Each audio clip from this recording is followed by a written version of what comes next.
శ్రీమాత్రై నమ. జయ గురు దత్తాత్రేయ నమ. ప్రధానంగా ఎవరి జీవితంలో అయినా ఒక వ్యక్తి, అది స్త్రీయా పురుషుడా ఎవరైనా సరే, వారి జీవితం అంతా ఆనందంగా సుఖ సంతోషాలతో హాయిగా ఉండాలన్నా, సంతానం కలగాలన్నా, సౌభాగ్యం ఉండాలన్నా కంపల్సరిగా వారి యొక్క జన్మజాతకంలో శుక్రగ్రహం యొక్క స్థితిని బట్టి, బలాన్ని బట్టి ఆధారపడి ఉంటుంది. అయితే ఈ శుక్రుడు మగవారి జీవితంలో భార్యాకారకుడు అవుతూ ఉంటాడు. అంటే ఎవరైనా అబ్బాయిల జాతకంలో శుక్రుడు మంచి ఉచ్చులో ఉండి బలంగా ఉంటే వారికి బాగా సౌందర్యవతి, ధనవంతురాలు, గుణవతి అయినటువంటి భార్య రావడం జరుగుతుంది. వివాహం తర్వాత వారి జీవితం చాలా సక్సెస్ఫుల్గా వెళ్ళడం జరుగుతుంటుంది. అదే అబ్బాయిల జాతకంలో శుక్రుడు బలహీనంగా ఉన్న, నీచలో ఉన్న, పాపగ్రహాలతో కలిసి ఉన్న వారికి అనుకూలమైనటువంటి భార్య రాదు సరికదా. వివాహం తర్వాత వాళ్ళ జీవితం చాలా స్ట్రగుల్ పడవలసి ఉంటుంది. ఉదాహరణకు ఉద్యోగం పోవడం కానీ, పేరెంట్స్తో విభేదాలు రావడం కానీ, ఆర్థిక పరంగా చితికిపోవడం కానీ, వ్యసనపడవడం కానీ, ఇవన్నీ వివాహం తర్వాత జరుగుతున్నాయంటే వారి యొక్క జీవితంలో వాళ్ళకి ఈ పతనానికి వాళ్ళ భార్య అయితే కారణం కాదు. ఇతని జాతకంలో ఉన్నటువంటి శుక్రుడు మాత్రమే కారణమవుతుంటాడు. అందుకని శుక్రుడు ప్రధానంగా కారకత్వం వహించిన విషయాల్లో మెయిన్ సంతానం ఒకటి. వివాహం తర్వాత సంతానం కలగపోవడానికి కానీ, సంతానం ఆలస్యం అవడానికి కానీ శుక్రుడే కారణం అవుతుంటాడు. అంటే శుక్రకణాలు, అది సైన్స్ పరంగా వెళ్తే అది డెప్త్ సబ్జెక్ట్ అవుతుంది. బట్ ఏదైనా శుక్రుడి బట్టే సంతానం కలుగుతుంది. ఒకరి జీవితంలో పెళ్ళైన తర్వాత మొత్తం అందరూ అమ్మాయిలే, ఆడపిల్లలే పుడుతున్నారు అయినా దానికి శుక్రుడే కారణం అవుతూ ఉంటాడు. లేదా అందరూ అబ్బాయిలే కలుగుతున్నారు అయినా కూడా శుక్రుడే కారణం అవుతుంటాడు.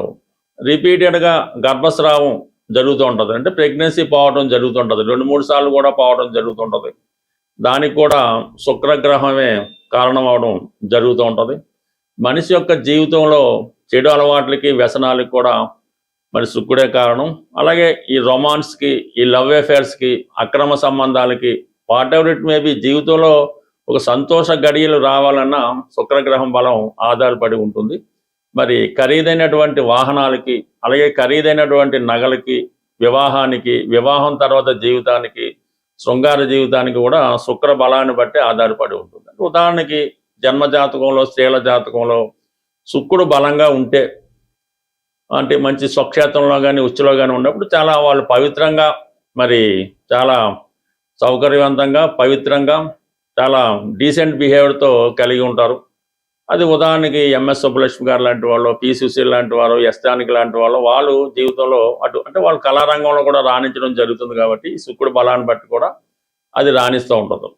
అదే శుక్రుడు నీచలో ఉండి బలహీనంగా ఉంటే ఈ టీవీ యాంకర్లుగానో, మామూలుగా ఏంటంటే స్ట్రీటు, ఇలాగా చాలా వరకు వాళ్ళు రావడం జరుగుతుంటుంది. బట్ ఏదైనా ప్రస్తుతం ఈ శుక్రగ్రహం మనకి ఈ సింహరాశిలో సంచరిస్తూ రేపు ఆగస్టు 1వ తారీఖున కన్యారాశి అయినటువంటి తన నీచ రాశిలోకి ప్రవేశించడం జరుగుతుంది. మరి దీని సందర్భంగా ఏ ఏ రాశుల వారికి ఎటువంటి ప్రభావం చూపుతుందన్న విషయాన్ని మనం ఈ వీడియోలో రాశుల వారిగా తెలుసుకునే ప్రయత్నం చేద్దాం. వృషభ రాశి వారికి శుక్రుడు రాశ్యాధిపతిగా ప్రధానమైనటువంటి గ్రహం.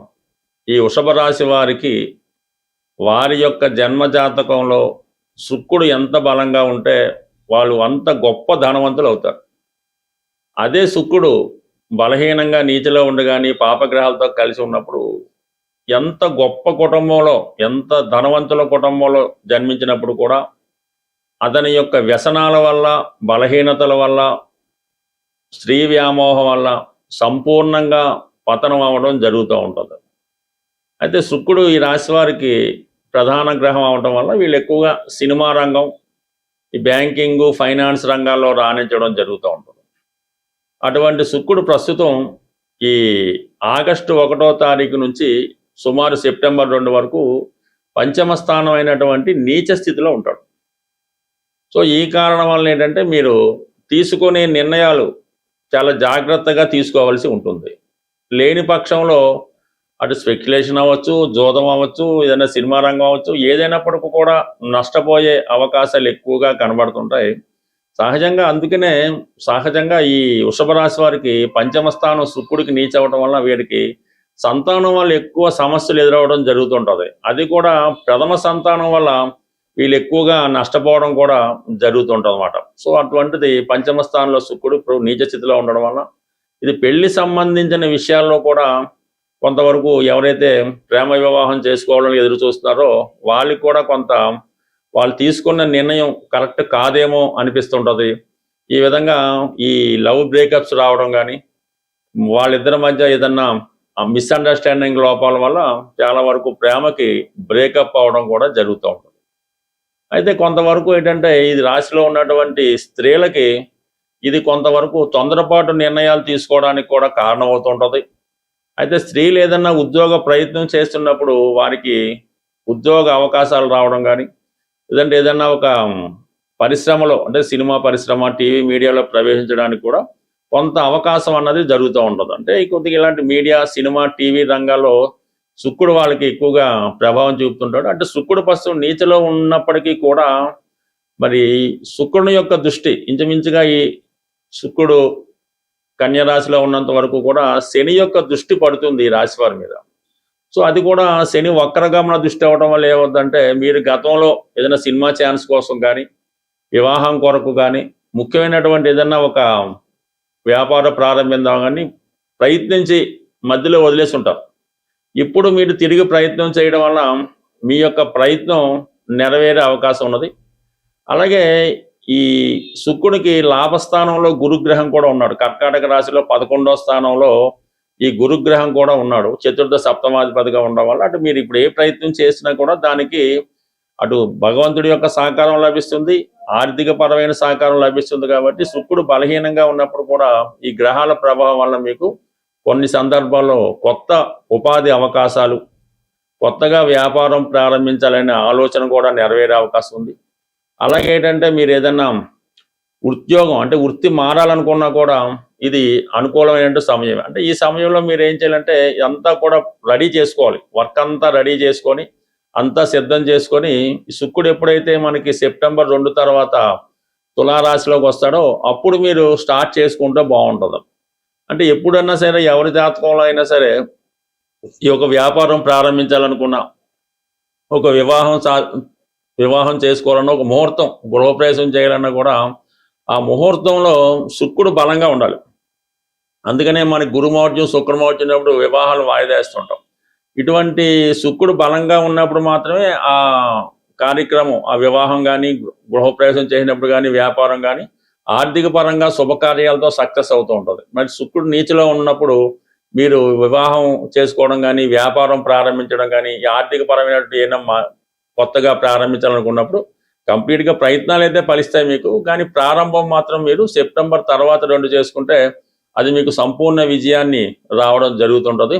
బట్ ఏదైనా ఈ వృషభ రాశి వారు ఈ నెలలో అంటే ఆగస్టు 1 నుంచి సెప్టెంబర్ మధ్యలో స్త్రీలతో ఎట్టి పరిస్థితుల్లో విరోధం పెట్టుకోవద్దు. పిల్లలతో అండర్స్టాండింగ్ కరెక్ట్గా ఉండేలా చూసుకోండి. అలాగే ఏంటంటే ఆర్థిక విషయాల్లో అప్పు తేకుండా ఉంటే మంచిది. శుక్రగ్రహ పరిహారాలు అన్నవి చాలా సులభంగా చేసుకోవచ్చు. ఇంటే జనరల్గా శుక్రగ్రహానికి డైమండ్ ఉంగరం పెట్టుకోవడం, 6 ముఖాల రుద్రాక్ష ధరించడం, ఈ బొబ్బర్లు దానం చేయడం, ఇవన్నీ కూడా ప్రాథమికంగా ఉన్నటువంటి రెమెడీలు. ఇవి అందరికీ అన్ని విషయాల్లో కలిసి రాకపోవచ్చు. ఏదైనా శుక్రుడు మీకు మంచి ఫలితం ఇవ్వాలంటే ఫస్ట్ వ్యసనాలకి దూరంగా ఉండాలి. ఎటువంటి వ్యసనం కూడా జాతకుడిని శుక్రగ్రహం అనుగ్రహానికి కారణం అవుతూ ఉంటుంది. అది తాగుడు అవ్వచ్చు, పేకాట అవ్వచ్చు, వ్యభిచారం అవ్వచ్చు, మరేదైనా అవ్వచ్చు. ఇది కంప్లీట్గా మీరు వ్యసనాలకు దూరంగా ఉంటే ఆటోమేటిక్గా శుక్రగ్రహ అనుగ్రహం లభిస్తుంది. ఇది స్త్రీలకు కూడా వర్తిస్తుంది.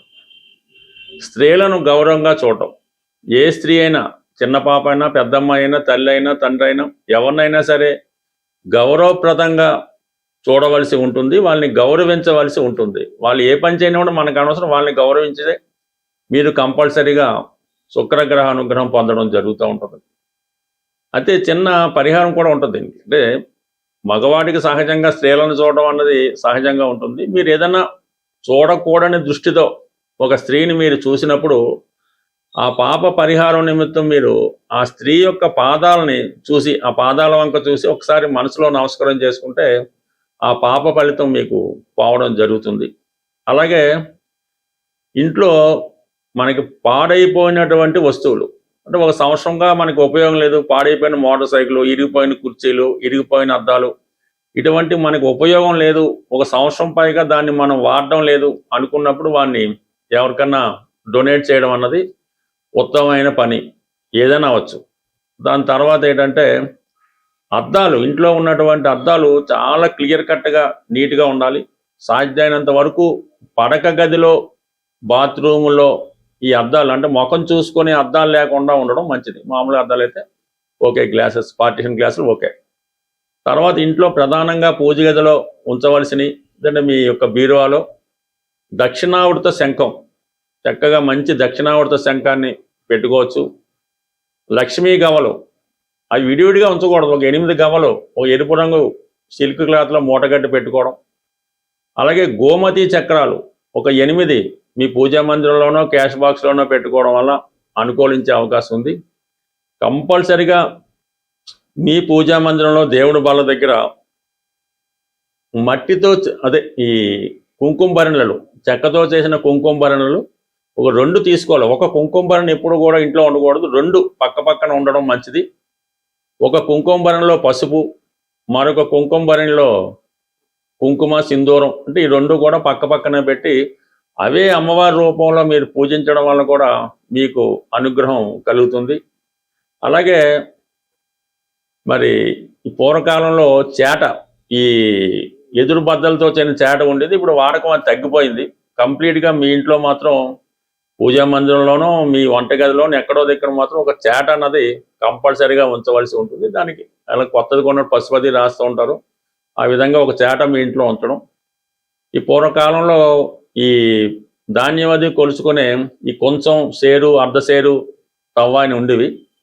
మీ యొక్క స్థాయిని బట్టి అది వెండిదైనా పర్లేదు, ఇనపదైనా పర్లేదు, ఒక కొంచెం కానీ కొలిసే సాధనం అది ఒక డిజైన్ ప్రత్యేకంగా ఉంటుంది.